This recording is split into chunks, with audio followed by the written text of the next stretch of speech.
39 minutes past, questions continue to mount over the shocking resignation of CIA Director David Patraeus, citing an extramarital affair with his one-time biographer, Paula Broadwell. Some congressional leaders saying they should have been alerted earlier amid concerns of a breach of national security. We received no advance notice.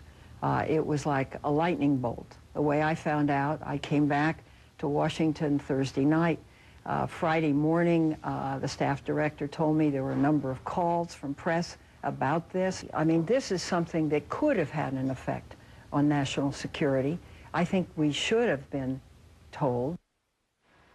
The retired four-star general released a statement on Friday announcing his resignation, saying, quote, "After being married for over 37 years, I showed extremely poor judgment by engaging in an extramarital affair. Such behavior is unacceptable, both as a husband and as the leader of an organization such as ours." With us for this morning's panel, Richard Socarides. He's a former senior advisor to President Clinton and writer with TheNewYorker.com, and Oliver McGee, Republican strategist and author of Jumping the Aisle, who joins us from Washington. Great to see you both. Richard, let's begin with you. I want to talk a little bit more about the timing, because there are a lot of questions about this, right? So the best information that we have is the FBI was alerted in early summer about these emails between Broadwell and another woman. They started investigating. And yet the White House wasn't told until 5 p.m. on election night. The president wasn't told until 2 days later. The House and Senate Intelligence Committees weren't told until last week. You worked for President Clinton. You were a senior advisor. You know about the inner workings of the White House. Does this seem right to you? Well, it seems like there's some confusion around exactly what happened and what people were thinking early on. I mean, I think that when you say that the FBI knew in the summer, I think there was some people who work for the FBI who knew. I don't think the director of the FBI knew until mid-October or perhaps even later. And certainly it's unclear when the Justice Department was informed. But it is fairly remarkable that in a situation like this that the president and the White House would not be told until, right before his resignation. And certainly I think the mistake that was made was that Congress ought to be informed at the same time that the senior people on the national security establishment are told. Right, particularly when you're talking about the CIA director. This is not a low-level resignation we're talking about, or a scandal involving a low-level member of the administration. Having said that, Richard and Oliver, I want to get to you, because the Justice Department points out that it followed protocol, that there was no national security breach as far as they know, and there was no criminal wrongdoing because Petraeus was a retired general. Having said that, Congressman Peter King spoke on Candy Crowley's State of the Union yesterday. Let's listen to what he said.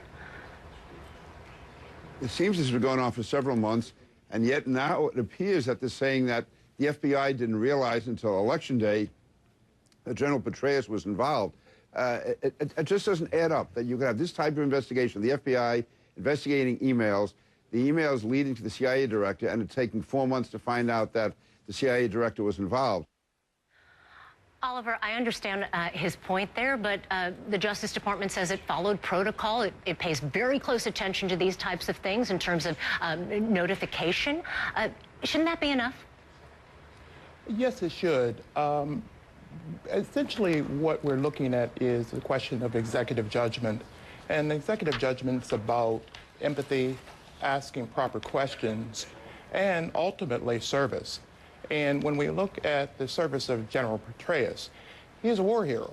And essentially the role of Congress and even the executive branch is to ask the appropriate questions, but at the same time have empathy in regards to the personal choice, the personal life. At the same time, is there really a national security question associated with that personal choice and personal life? And so far, what I'm seeing right now, that there is none. All right, let's talk quickly about the fiscal cliff, because it's 50 days to the fiscal cliff. President Obama, as you know, has invited congressional leaders to the White House on Friday. For those who don't know, we're talking about $60 billion worth of tax hikes and spending cuts at the end of December. It'll affect 90% of Americans. I think everyone agrees there will be some sort of compromise, right? The question is, Richard, what will it look like? Yes, I think the message from the election to everyone is that people want government to work, and I think the moment is right. I mean, there's a mood after the election where people want Republicans and Democrats to come together to reach some common ground. So I do think they will come to an agreement. We don't know exactly what the agreement is. I think President Obama is right to stand firm, to stand his ground and say that any deal is going to have to involve increasing the tax rates on the wealthiest Americans, and I think that should be the case, and hopefully the Republicans will come around to this, but yet I think the Republicans have some good ideas that the Democrats may have. Well, let's talk about that very quickly, because I've got to wrap, Oliver. Bill Kristol, as you know, conservative pundit, Weekly Standard, sort of dropped a bombshell on Sunday when he said that Republicans need to fall on their sword, that it's time that they agree to what the Democrats want, get this over with. The Republicans lost the election. I mean, is it time for the Republicans to sort of come to the table and give a little bit more? Well, ultimately, what the American people are going to observe is the project in negotiation. Negotiation is about finding joint value. I agree with Richard. The election is a time for hope and optimism, and that's what we have. Hope on the left with regards to jobs and optimism on the right with regards to growth. So falling on the sword for growth or falling on the sword for jobs is really not going to add value.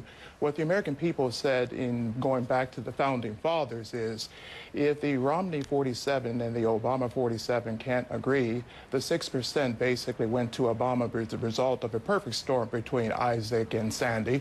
And basically they're saying, we're going to use a tool that the founding fathers gave us, which was gridlock. Oh, please and so say it really, isn't so. That's I know, say it isn't so. But ultimately, it's a lesson for us all in our process of political management to come to the table and watch these two titans in President Obama and Speaker Boehner to really come to the joint value of negotiation. I'm from Cincinnati, Ohio, the Queen City of Ohio, and John Boehner is as well. And we Cincinnatians, as Speaker Boehner may say, is that we can get to the table and we can negotiate. He's already sent a signal that he wants to do that, and I believe that President Obama wants to do that too. They both have an interest. The White House line is saying if we don't have a deal here, we're going to go into recession, while Boehner is saying, business is telling him, hey, let's stop the bonds markets from falling apart and let's make sure that we can pay our national debt. All right, Republican strategist Oliver McGee, let's hope for a kumbaya moment. Richard Socarides, Yes. writer for the NewYorker.com. Thanks to you both this morning. Thank you. Welcome back, everybody. David Patraeus' shocking resignation continues to raise questions from members of Congress, with some saying that they should have been alerted earlier amid concerns of a breach of national security. We received no advance notice. It was like a lightning bolt. The way I found out, I came back to Washington Thursday night. Friday morning, the staff director told me there were a number of calls from press about this. I mean, this is something that could have had an effect on national security. I think we should have been told. The retired four-star general released a statement on Friday where he announced his resignation. He said this: after being married for more than 37 years, I showed extremely poor judgment by engaging in an extramarital affair.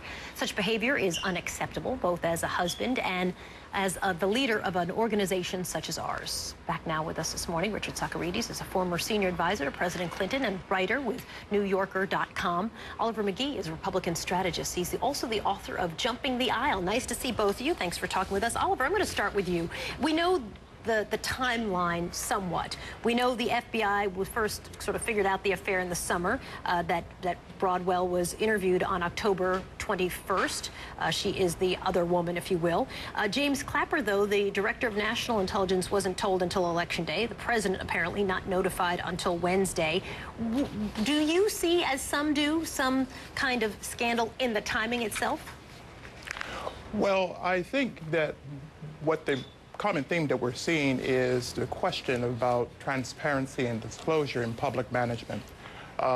Usually the best strategy is to bring it all out, take your bath very early, use executive judgment, which is really empathizing with all parties involved so that we don't have a look into politics of personal destructions and things of that sort.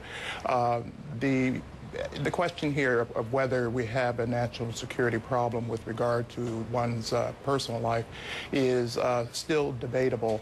Right now, what I'm seeing going across the airways is that there is no national security breach, but ultimately the general is ultimately in service as a hero, and that in that he was really looking at what I write about in my book, Jumping the Aisle. It's not me, the person, rather we the people who are responsible for we the lawmakers who are accountable. So in that sense, General But do we Petraeus the people need to know? I mean, if it seems like there's no actual security breach, and the New York Times quotes an official today that says FBI was basically taking its time for a couple of reasons, to do it very carefully and also to just make sure they wanted to know if there was any kind of evidence of the security breach. You know, Congressman Peter King, Richard, says essentially he thinks that there's more to this, that maybe there's more of a conspiracy behind it. Let's play a little clip of what he said. It seems this has been going on for several months, and yet now it appears that they're saying that the FBI didn't realize until Election Day that General Petraeus was involved. It just doesn't add up that you could have this type of investigation, the FBI investigating emails, the emails leading to the CIA director, and it taking 4 months to find out that the CIA director was involved. Congressman King is not the only person who said, suspicious. Well, there are definitely some questions that need to be answered. I'm not sure that that's exactly accurate, that the FBI didn't know until right before the election because they were involved in the investigation last summer. But it may be that the FBI just sort of didn't know what they had, and it wasn't until they spoke to the principals, which was right before the election, exactly what they knew. But one thing that's clear is that Congress should have been informed simultaneously with informing the president. I mean, I think that Congress is rightfully concerned that something like of this nature was going on that they didn't know about it, especially, you know, the leaders of the committees involved with intelligence should have been told earlier. And you never want a member of Congress hearing about this in the newspapers. Yeah, Dianne Feinstein seems really, really angry. So Oliver, and rightfully so. And a lot of that, I think, is because we know there's going to be a testimony about Benghazi, which would have been front and center involving Petraeus, and now I guess might not be. Do you think he's gonna testify? I guess he could be called to testify. That's the $100,000 question right now, Soledad, and it's a perfectly valid question to raise. Congress has subpoena powers to be able to find all answers to the questions they're asking. In that sense, they're using executive judgment because that's, you know, they're trying to ask the questions so that they can ultimately do their service, which is to be oversight. They're the board of trustees, and essentially they have to really ask those tough questions, and there's monitoring and oversight of what's going on in the executive branch as well as across all government. Oliver, thank you very much. Richard Socarides, writer for NewYorker.com, and Oliver McGee is a Republican strategist. Thanks to both of you. Alina? Thank you. All right, Soledad, thanks.